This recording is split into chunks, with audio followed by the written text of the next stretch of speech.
فوجی کمزور ہو جائیں گی، آپ کا ڈیفنس کمزور ہو جائے گا، ہم بھی عراق ہو جائیں گے، ہم بھی لیبیا ہو جائیں گے، ہم بھی سیریا ہو جائیں گے، ہم بھی لبنان ہو جائیں گے، ہم بھی یمن ہو جائیں گے۔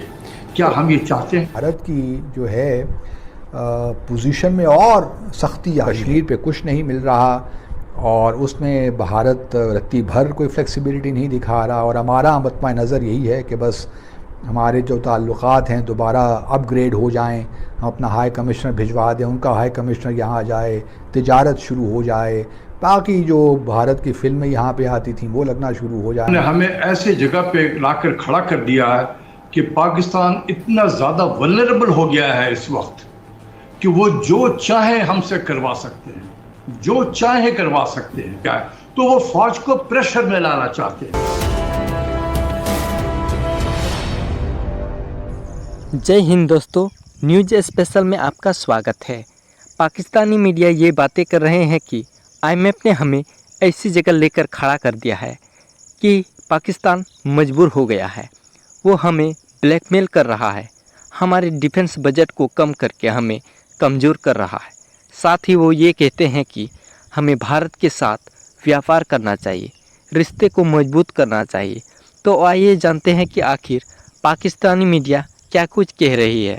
5 اگست 2019 کے بعد تو بھارت کی جو ہے پوزیشن میں اور سختی آئی ہے، سینس کہ ابھی دیکھیے نا، پچھلے ہفتے انہوں نے تقریباً اعلان کیا کہ جو G20 کی کچھ میٹنگز نہ صرف جموں اور کشمیر میں ہوں گی بلکہ اب لداخ میں بھی ہوں گی۔ اس کا تو مطلب یہ ہوا کہ ان کی جو جموں اور کشمیر پہ پوزیشن ہے اس میں تو کوئی تبدیلی نہیں آئی، اور اگر آپ دوبارہ انگیجمنٹ کی طرف جانا چاہتے ہیں، کیونکہ پاکستان کی بھی تو خواہش یہی لگتی ہے جب سے یہ حکومت آئی ہے، کیونکہ ہمارے وزیر خارجہ نے یہاں پہ ایک تھنک ٹینک اسلام آباد میں کچھ روز پہلے ایک تقریر میں کہا تھا کہ جی کوئی حرج نہیں ہے، ری انگیجمنٹ ہونی چاہیے بھارت کے ساتھ، ہمیں ٹریڈ بھی کرنا چاہیے and so on and so forth. تو یہ ایک خواہش تو یہاں ہے، لیکن کوشچن یہ ہے کہ آپ کی خواہش اپنی جگہ بجا، آپ کی خواہش کا ہم احترام کرتے ہیں، لیکن ریاست پاکستان کو کیا فائدہ ہے؟ آپ دیکھیے ماحول کو، ایک طرف ہندوستان ہے، ایک طرف ہمارا ڈسٹرب بارڈر ہے جو افغانستان کے ساتھ لگا ہوا ویسٹرن بارڈر، وہ بھی ڈسٹرب رہتا ہے۔ ملک کے اندر جو ہے وہ ٹیررزم جو ہے وہ بھی ساتھ ساتھ چل رہی ہوتی ہے۔ تو ملٹی ڈائمینشنل جو ہے ہمارے ڈیفنس کی ریکوائرمنٹ ہے، اور ایسے ماحول میں ڈیفنس کے بجٹ ہی ٹارگٹ ہوتا ہے۔ تو 72 بلین ہوں کہ جس ملک کا ڈیفنس کمزور رہا، آپ کے عراق کو لے لیں، سیریا کو لے لیں، لیبیا کو لے لیں اور یمن کو لے لیں، اس پورے علاقے کو دیکھیں کس طریقے سے تہس نہس ہو گیا وہ علاقہ۔ بالکل، جب آپ کی فوجی کمزور ہو جائے گی، آپ کا ڈیفنس کمزور ہو جائے گا، ہم بھی عراق ہو جائیں گے، ہم بھی لیبیا ہو جائیں گے، ہم بھی سیریا ہو جائیں گے، ہم بھی لبنان ہو جائیں گے، ہم بھی یمن ہو جائیں گے۔ کیا ہم یہ چاہتے ہیں؟ تو میرا دل دکھتا ہے ایز اے پاکستانی، لیکن مجھے حیرت اس چیز کی ہے کہ جس کے لیے میرا دل دکھ رہا ہے وہ راوی چین لکھ رہے ہیں۔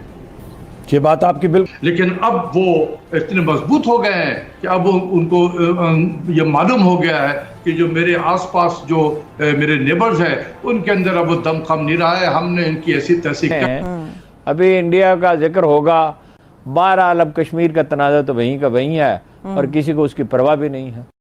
بنگلہ دیش سے اور انڈیا سے وہی جو مصنوعات فرض کیجئے آپ بھی پیدا کرتے ہیں، ٹیکسٹائل ہے مثلا، بنگلہ دیش بھی کرتا ہے، تو آپ کمپیٹ کیسے کریں گے؟ اور آج بجلی اور بڑھا دی ہے جی، تو بالکل حواس باختہ ہیں۔ جناب علی کرم اللہ وجہ نے فرمایا تھا کہ مصیبت میں گھبراہٹ ایک دوسرے، انہوں نے ہمیں ایسے جگہ پہ لا کر کھڑا کر دیا ہے کہ پاکستان اتنا زیادہ ولنریبل ہو گیا ہے اس وقت کہ وہ جو چاہیں ہم سے کروا سکتے ہیں، جو چاہیں کروا سکتے ہیں۔ کیا ہے تو وہ فوج کو پریشر میں لانا چاہتے ہیں۔ دوسری طرف یہ ہے کہ فوج چونکہ آلریڈی لگتا ہے مجھے کہ پریشر میں آئی ہوئی ہے، انہوں نے خاموشی سے چپ سے 72 بلین کٹ جو ہے وہ لے کے بیٹھ گئی ہے۔ لیکن یہ جو ہوا ہے یہ بالکل ایک پلان کے تحت یہ ہو رہا ہے کہ فوج کے ڈیفنس کے بجٹ کو اتنا کٹ کرتے جاؤ، اتنا کٹ کرتے جاؤ، سفوکیٹ کر دو اس کو۔ دنیا میں اس وقت آپ دیکھیں کسی بھی ملک کی جو ڈیفنس بجٹ ہے وہ اس کے سیکیورٹی انوائرمنٹ سے اس کی وجہ سے ڈٹرمن ہوتی ہے۔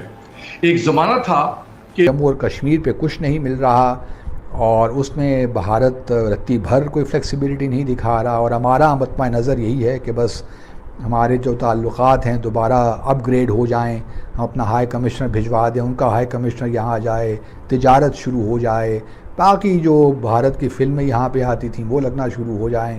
تو یہ سب تو ٹھیک ہے اگر یہی آپ کا مطمع نظر ہے، یہی آبجیکٹیو ہے. لیکن اگر آپ کا آبجیکٹیو کچھ اور ہے کہ آپ جو ہے جموں اور کشمیر کا تنازع کو حل کرنا چاہتے ہیں، کیونکہ بنیادی تنازع تو وہی ہے، جب وہ تنازع حل ہو جائے گا تو آپ دیکھیں گے باقی سب چیزیں خود بخود ٹھیک ہو جائیں گی. تو اگر وہ حل نہیں ہوتا تو پھر یقین رکھیے کہ مجھے بھارت کی جو ہے جو پوزیشن ہے اس میں کوئی فلیکسیبلٹی نظر نہیں آتی، بلکہ میں تو یہاں تک بھی کہتا ہوں کہ ان کی پوزیشن میں اور سختی آئی ہے. اور یہ G20 کی جو میٹنگز کی باتیں ہو رہی ہیں اسی کی عکاسی کرتے ہیں.